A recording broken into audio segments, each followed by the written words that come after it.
Hey guys, welcome back to the channel. Today is Wellness Wednesday. So for today, I wanted to talk to you guys about a popular coping mechanism called grounding techniques.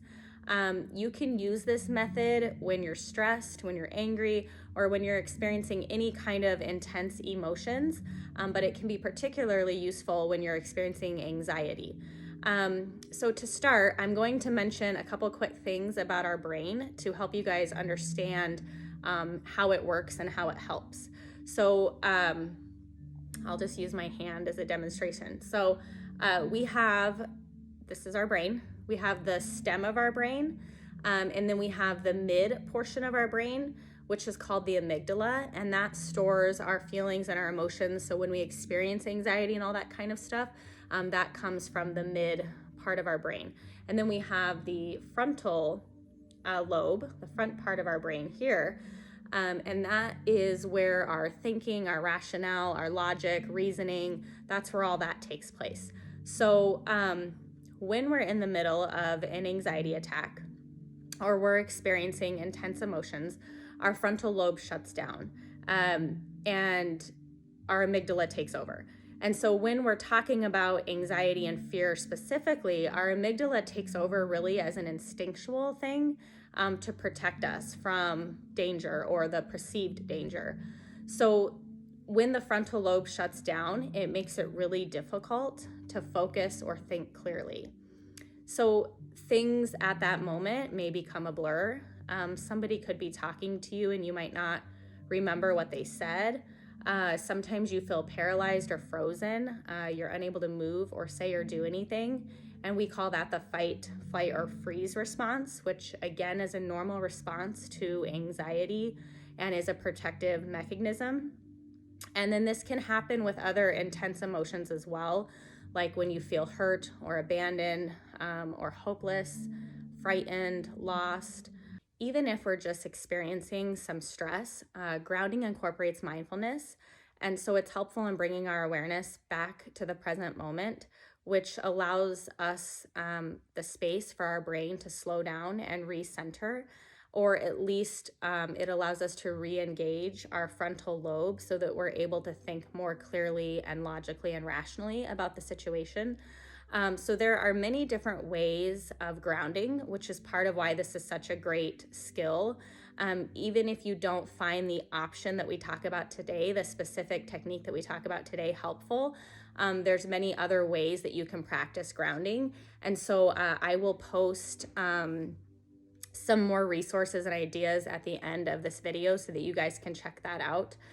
You can also create your own way of grounding by finding anything to focus your senses on and anchor yourself to that present moment. So grounding is all centered on or is centered around our senses, but there's just many different ways that you can practice that.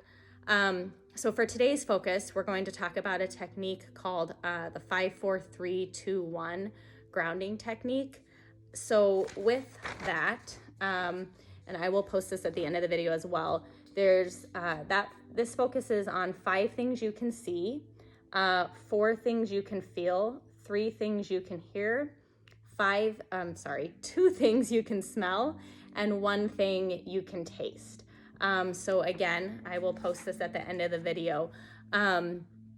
So essentially you would start with the 5 things that you could see, and you would label them. And then you could even go a little bit more into detail and look at its texture, its color. So for example, I can see a lamp, it's got a gold base, a white shade. I can see a fan, it's black. I might look at the textures. So you would just look around you and find 5 things that you can see. And then you would move on to 4 things you can touch. So in front of me, I have an ottoman that has some fur. It's white. So again, I might focus on the texture, on the feel, just to go into a little bit more detail. And then you would move on to 3 things you could hear. So I can hear my music in the background, I can hear the birds chirping outside, and I can hear the air conditioning running. So you would do that, and then you would move on to 2 things you can smell. So if you're at home and you have access to like a candle or some essential oils, or you carry that stuff with you, not that you'd be carrying a candle with you, but some people carry essential oils with them. So, you would take time to really smell that. But if you don't have anything with you, you can smell your shirt, you can smell your hair, you could smell maybe your perfume or your cologne that you have on. So those are ideas of things you could smell. And then lastly, you would focus on one thing you could taste. So again, if you don't have anything with you, you could just focus on the taste in your mouth at that moment. Or you could, a lot of people carry gum, so you could pop a gum in your mouth and focus on the taste of that. This is also something you could use for smell. A lot of people carry mints, you could do that. So the last thing would be to focus on one thing you can taste. Grounding techniques are very simple. It's really just meant to bring our attention to the present moment and to focus on specific things so that we're able to recenter our brain and re-engage our prefrontal cortex so we can feel more calm and are able to think more clearly.